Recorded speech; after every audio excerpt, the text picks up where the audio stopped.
estas cosas en rojo acá son dos espejos que representan una cavidad, por ejemplo, y esa cavidad puede soportar, en el caso más sencillo, un modo del campo electromagnético, y ese modo campo electromagnético interacciona con un sistema de dos niveles de energía. Entonces, este modelo, si yo me fijo aquí solamente en un solo sitio, ese modelo está descrito por un hamiltoniano bastante conocido, que es el modelo de James Cummings, que simplemente me da cuenta de la interacción entre el sistema de dos niveles, descrito por estos operadores de Pauli aquí, sigma i más, sigma i menos, y a sub i es el operador, digamos, de aniquilación y operador de creación.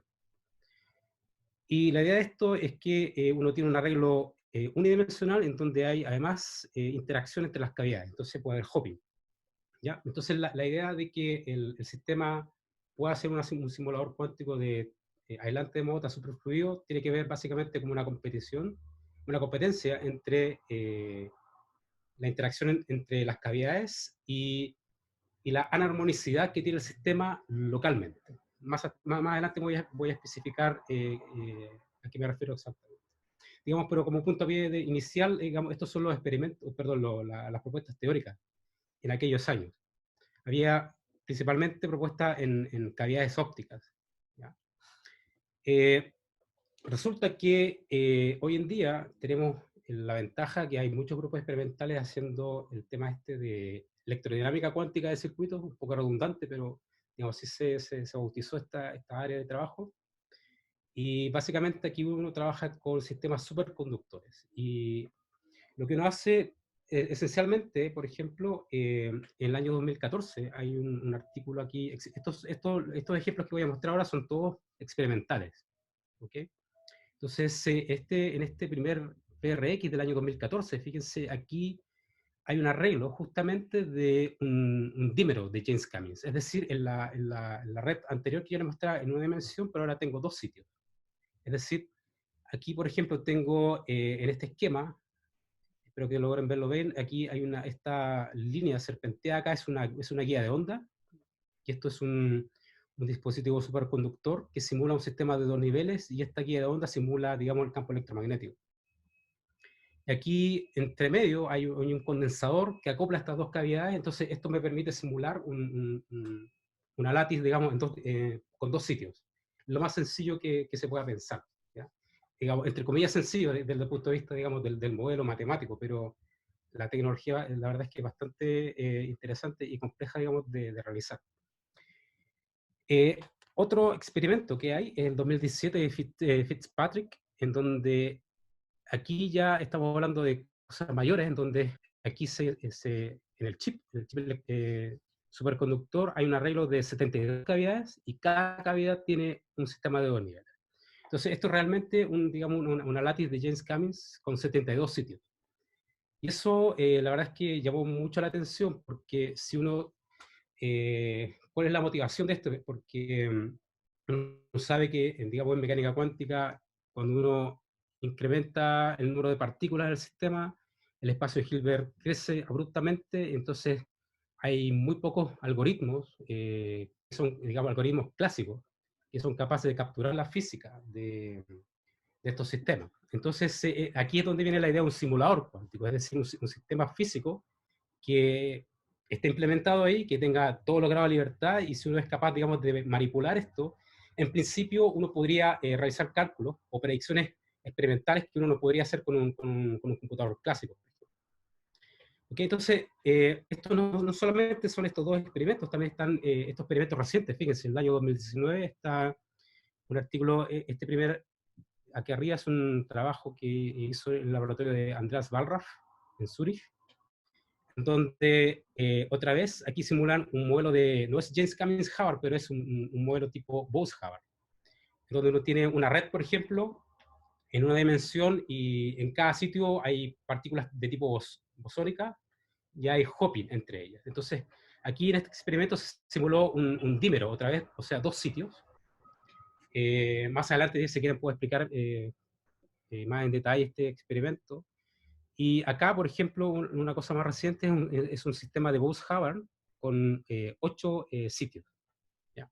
Entonces, ¿qué es lo que les quiero decir con esto? Quiero decir que se ve que hay un montón de gente experimental Yo he escuchado por allí gente diciendo que, no todo el mundo puede hacer computación cuántica, por ejemplo, pero sí puede hacer simuladores cuánticos. Y estos sistemas los pueden controlar muy, muy, muy bien, ¿ya? Entonces, esto da pie, digamos, al hecho de que se pueda implementar experimentalmente diferentes modelos matemáticos que uno más o menos conoce bien para poder hacer algún tipo de física que resulte interesante. Entonces, ahora les quiero explicar qué es lo que entendemos por esta transición de fase de aislante de Mott a superfluido, digamos, del contexto, digamos, desde el punto de vista cuántico. Entonces, lo que tenemos nosotros, por ejemplo, este modelo, bueno, aquí, digamos, represento cavidades ópticas, pero en realidad, como vimos anteriormente, son guías de ondas de microondas. Una cosa que olvidé mencionar es que esos chips que mostré antes están enfriados a 20 milikelvin, 15 milikelvin. De tal forma que las fluctuaciones térmicas son muy, muy bajas, la verdad. Entonces aquí uno puede realmente experimentar fenomenología puramente cuántica, coherencia cuántica, etcétera, ¿ya? Fluctuaciones cuánticas. Entonces, principalmente, digamos, las transiciones de fase que estoy describiendo son medidas por efectos cuánticos, principalmente. ¿Qué es lo que sabemos, por ejemplo? Este modelo, tengo una cadena lineal, entonces en cada sitio tengo un modo del campo electromagnético que interacciona con un sistema de dos niveles de energía. Entonces, localmente tengo este modelo que se llama modelo James-Cummings, como mencioné antes. La gracia de este modelo es que conserva el número de excitaciones. Y tengo hopping entre cavidades que lo modelamos de esta forma. Es decir, aquí en el sitio I creo una excitación y aquí aniquilo y, por supuesto, el hermético conjugado para que el Hamiltoniano, digamos, sea hermético. Este es el modelo básicamente que nosotros vamos a tratar desde el punto de vista puramente numérico. ¿Cómo no entiendo una transición de aislante de Mott a superfluido? Por ejemplo, si uno se fija en un solo, digamos, en un solo sitio de la red, uno tiene un sistema, este modo del campo y el sistema de dos niveles. La gracia de este sistema es que es analíticamente, es soluble, analítico, completo. Uno puede conocer los estados de energía, que son superposiciones lineales de spin-up, digamos, sería el estado fundamental del sistema de dos niveles. Spin-up, digamos, esto es una representación matemática solamente, ¿ya? Este es el estado excitado, entonces n es el estado Fock y n menos 1. La gracia de esto es que este sistema tiene un espectro anarmónico, en general. Aquí es importante, por ejemplo, es importante definir un parámetro que vamos a ver más adelante, un parámetro que se conoce como la desintonización o detuning en inglés, en donde yo tomo la diferencia de frecuencia entre el sistema de dos niveles y la frecuencia del modo del escala. Entonces, por ejemplo, para hacer una visualización del espectro digamos, de un sistema, tal como este, por ejemplo, uno puede hacer el caso más sencillo en donde el detuning es cero, es decir, estos dos sistemas están en resonancia. Entonces, el estado fundamental del sistema es un estado con ninguna excitación, es decir, estado fundamental para el sistema de dos niveles, estado Fock 0. Después, en el primer estado, digamos, excitado, hay un doblete, que se conoce como doblete de James-Cummings. Esto es esencialmente un estado maximalmente entrelazado, digamos, desde el punto de vista de información cuántica, entre la luz y la materia. En particular, este estado 1 más y 1 menos es 1 sobre raíz de 2, down con 1, menos up con 0, por ejemplo. Y este estado tiene un signo más aquí. ¿Ya? Entonces, el hecho de que, digamos, que este sistema de excitaciones hace que el espectro del sistema se pueda hacer un split en autoestado de energía. Este subespacio, por ejemplo, tiene 0 excitaciones, este subespacio tiene una excitación, 2 excitaciones y hacia arriba. ¿Okay? Entonces, esencialmente el espectro de esto, de un sistema local, es anarmónico, y esto va a ser esencial. También ocurre otro caso es que otro caso extremo es cuando la desintonización es mucho mayor que la interacción entre la luz y la materia. En este caso, uno puede mostrar que el espectro digamos, de estos estados con signo negativo, que déjenme bautizarlos como la rama negativa, se vuelven armónicos, ¿ya? Y con respecto, digamos, a la rama positiva, hay una pequeña desintonización que es con delta. Digamos, este tamaño de aquí es delta. Entonces, lo que les quiero enseñar acá es que hay dos regímenes extremos donde el detuning es cero, y ahí tengo un sistema completamente anarmónico, y tengo un régimen donde el sistema se vuelve armónico, digamos, dentro de la rama negativa, todos los estados son, digamos, la separación energética es la misma, y lo mismo ocurre con los estados de la rama positiva.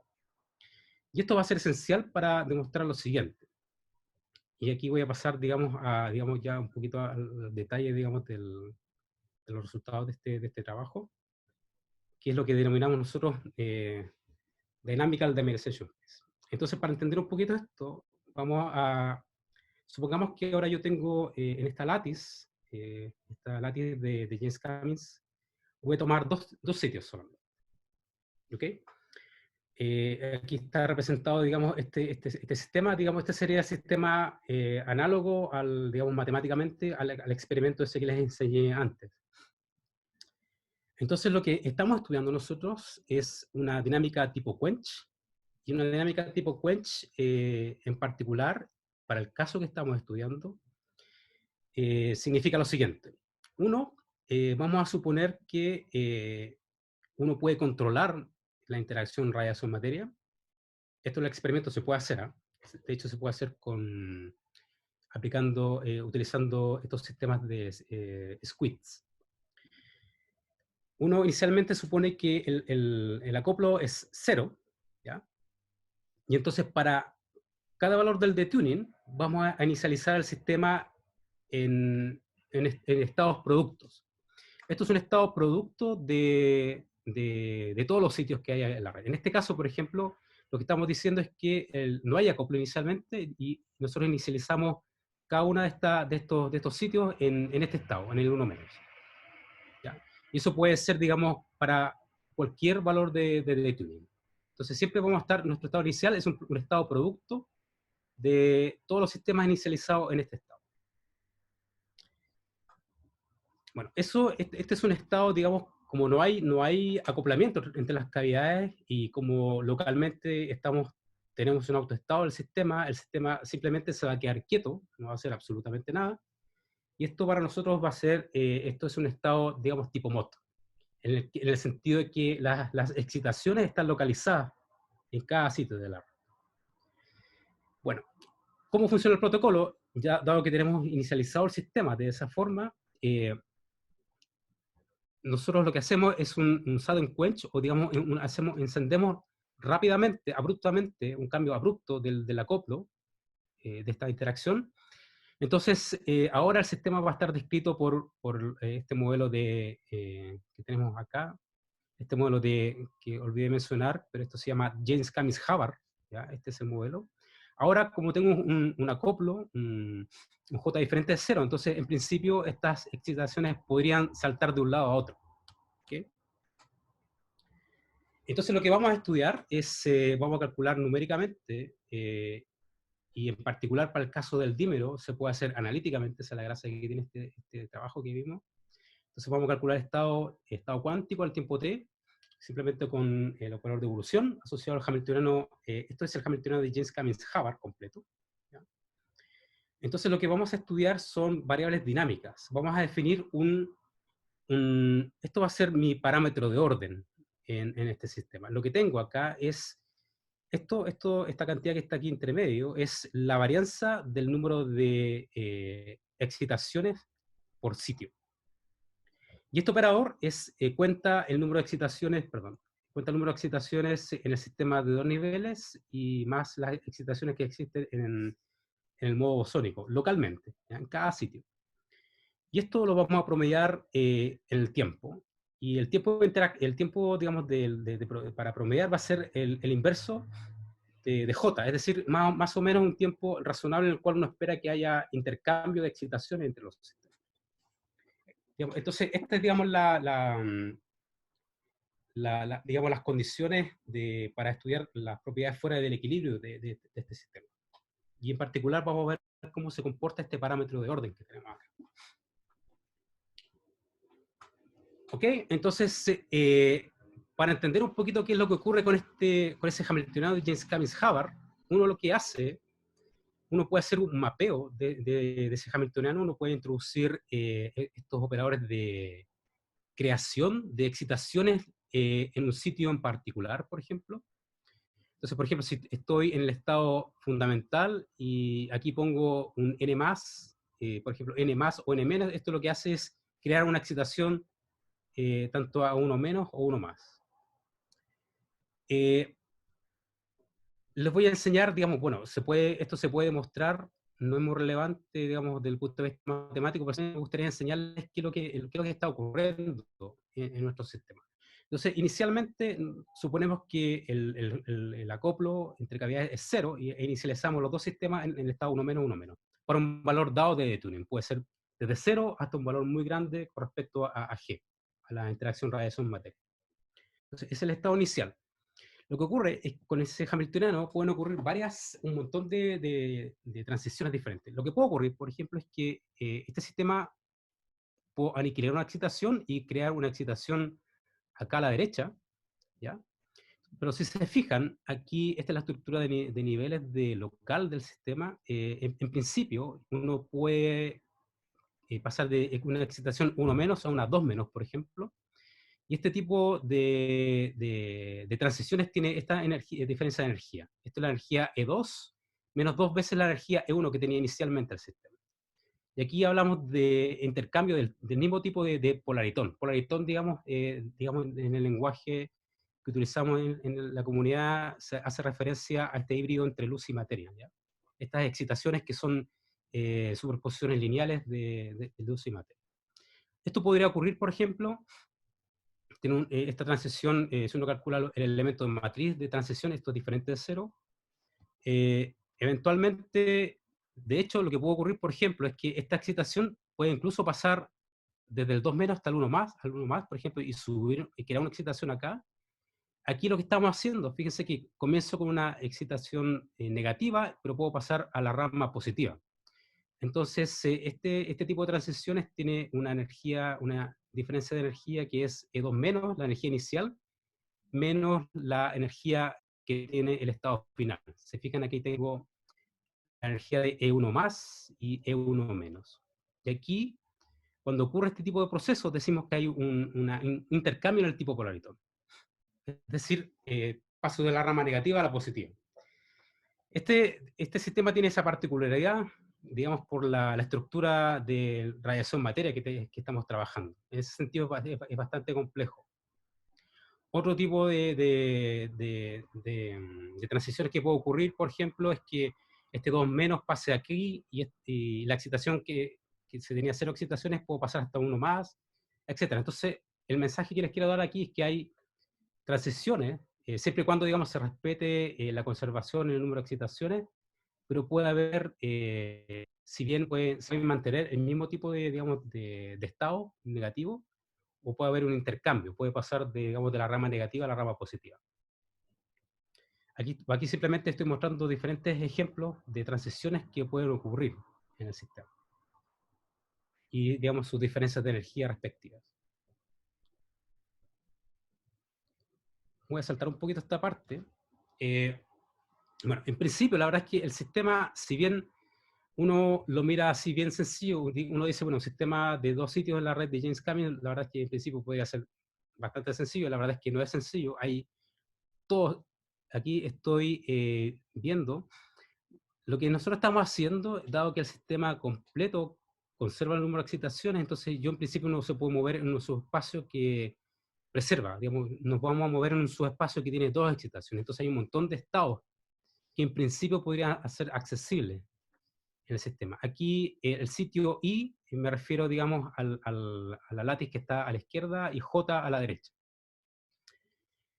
Ya, lo que hemos encontrado nosotros es lo siguiente. Supongamos que uno trabaja en este régimen de frecuencias, en donde la frecuencia que domina es la frecuencia del modo del campo, mucho mayor en comparación a la interacción radiación-materia y a su vez esto mucho mayor que el hopping entre cavidades. Resulta que si uno es capaz de evitar, digamos, las transiciones hacia la rama positiva, ¿ya? si uno es capaz de satisfacer estas condiciones que tenemos acá, resulta ser que el sistema solamente se va a mover en estado de la rama negativa.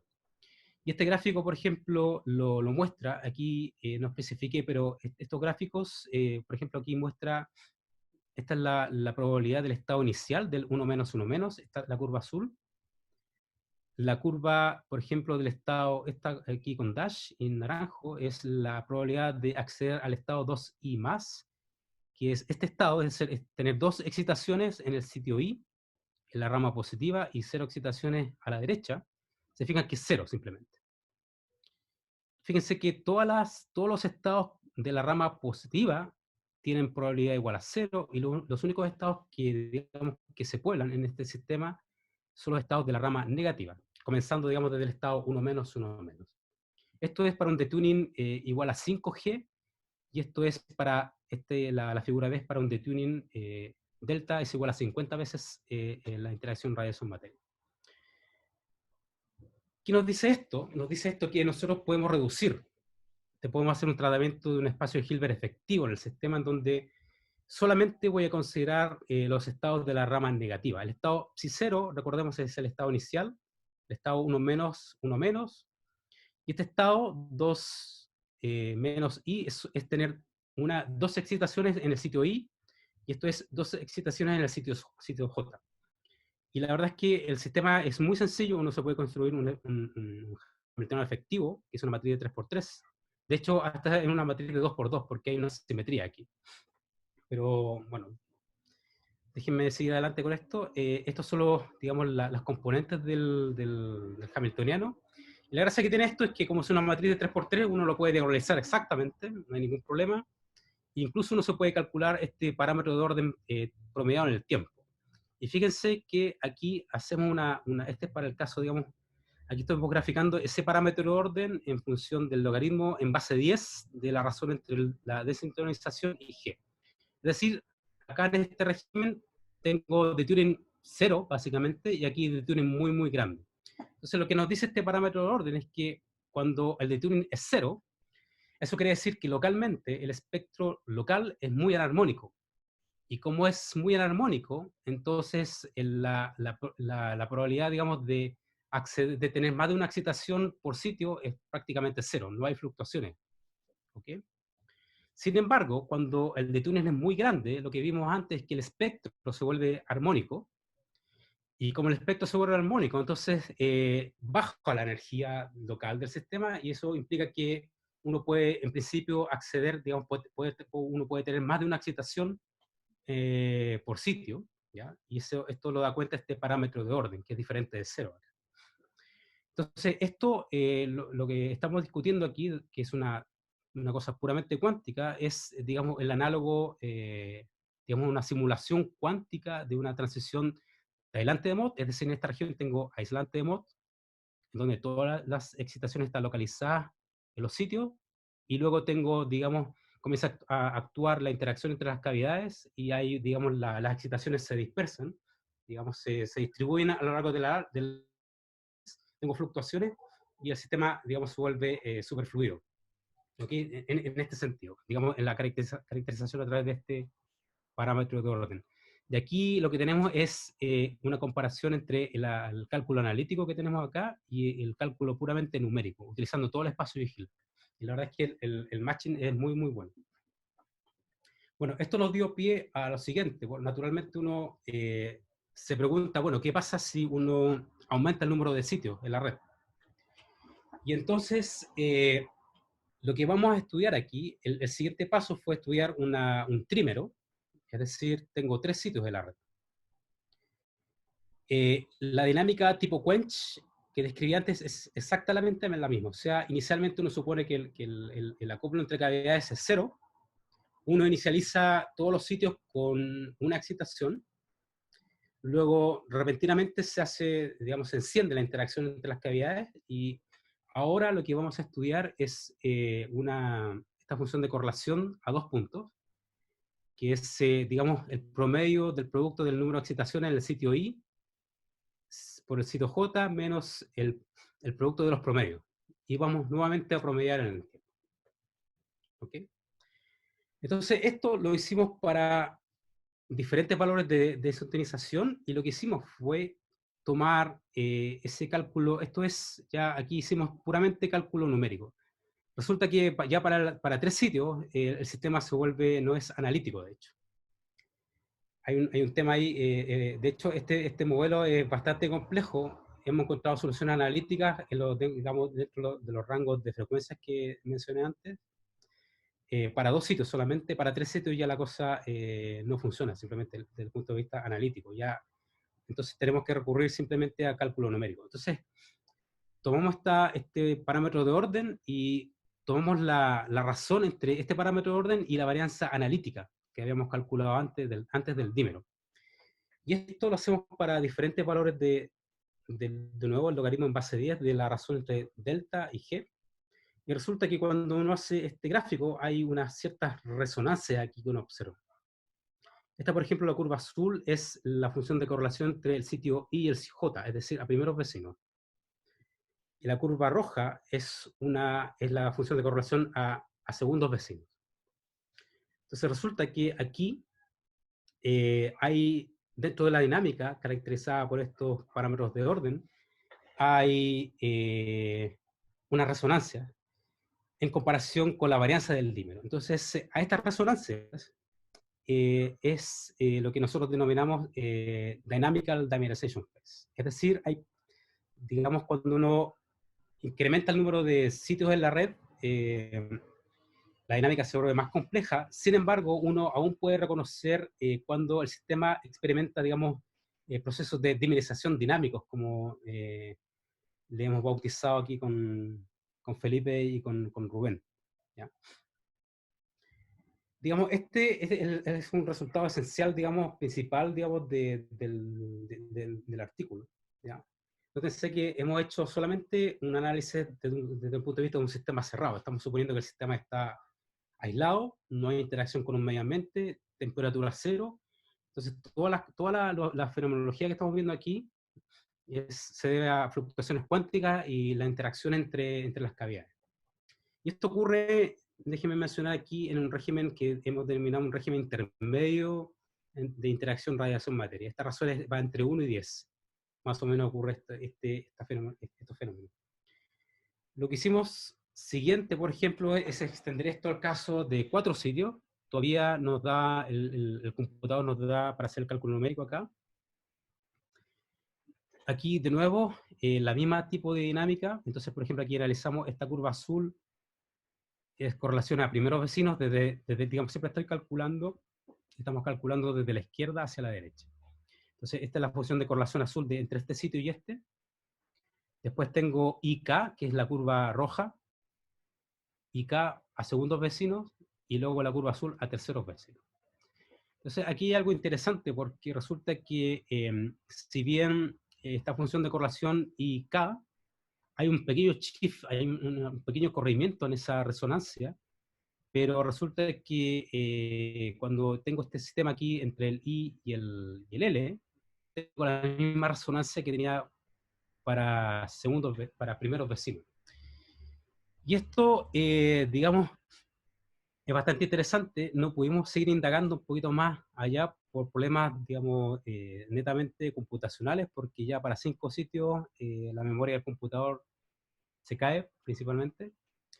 Entonces lo que estamos viendo acá es que hay, digamos, en esta dinámica, hay procesos de dimerización en donde estos parámetros de orden, si tomo estos parámetros de orden y la razón con la varianza analítica que teníamos antes, entonces van apareciendo estos peaks en la dinámica, que nos dan cuenta que cuando, digamos, se van activando las interacciones de a pares en el sistema. Bueno, nosotros también hicimos el estudio del sistema abierto, es decir, vamos a suponer ahora que el sistema interacciona con el medio ambiente. Entonces vamos a introducir pérdidas de fotones en las cavidades. Vamos a introducir, digamos, esto está descrito a través de esta ecuación del tipo Lindblad. Este término de acá da cuenta de pérdida de fotones en cada cavidad. Este término de acá me da cuenta de dephasing, un mecanismo de dephasing entre los sistemas de dos niveles y además decaimiento radiativo, digamos, de los sistemas de dos niveles. Esto está principalmente motivado por los experimentos de superconducting circuits. ¿Okay? En esos sistemas de materia condensada uno no puede evitar el hecho de que haya disipación, tanto en las cavidades como en los sistemas de dos niveles. Entonces, aquí tomamos valores realistas, digamos, aquí hay varios experimentos en donde uno puede suponer, por ejemplo, estos son órdenes de magnitud. El modo de la cavidad son 5 GHz, son microondas. Light Matter Coupling, más o menos como 200 MHz. El acoplo entre cavidades, varios órdenes de magnitud más pequeños, 2 MHz, por ejemplo. Las tasas de pérdida de fotones son del orden de kilohertz, fíjense, estas son las tasas, digamos, de decaimiento espontáneo de los sistemas de dos niveles, y el dephasing son todos del orden de 45 kilohertz. Estos son los mejores valores, digamos, mejores valores experimentales que hemos encontrado en circuitos superconductores, y hemos hecho el estudio, digamos, de la dinámica quench que vimos antes. Introdujimos errores, por ejemplo, en la inicialización del sistema, el error que uno introduce a lo largo de la dinámica del sistema. Y aún así, hemos visto, por ejemplo, estudiamos solamente el caso del trímero, para este caso, de nuevo por temas computacionales, no pudimos ir más allá de 3 sitios, pero aún así, en la dinámica, aún así uno puede ver que incluso en el caso, digamos, de introducir disipación en estos sistemas, aún así se observan resonancias para los primeros vecinos y para segundos vecinos, por ejemplo. ¿Okay? Entonces, el mensaje es que, si bien, si uno pudiera, bueno, en principio, si uno pudiera buscar un sistema muy aislado, en donde uno pudiera casi evitar, digamos, las pérdidas, la verdad es que estos peaks se pueden hacer un poquito menos, más estrechos y acercarse un poquito a la dinámica, digamos, del sistema aislado que vimos antes.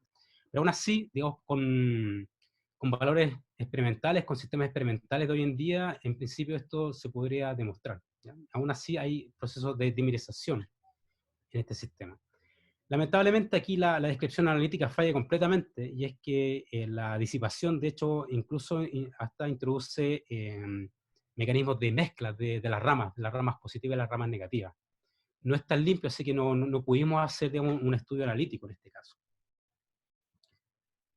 Esto es el mismo ejemplo para el trímero, en donde tomamos unos valores peores. Estos son un experimento en donde, digamos, los sistemas de dos niveles no son tan buenos, y vemos que, claro, aquí ya se empieza a perder, digamos, la resonancia en el sistema. ¿Okay? Entonces, es una cosa, digamos, esperable, que si yo tengo peores sistemas de dos niveles, peores cavidades, entonces simplemente no voy a observar absolutamente nada. ¿Ok? En esencia, digamos, este es el resultado esencial del trabajo. Lo que hemos visto es que cuando hemos analizado el sistema aislado,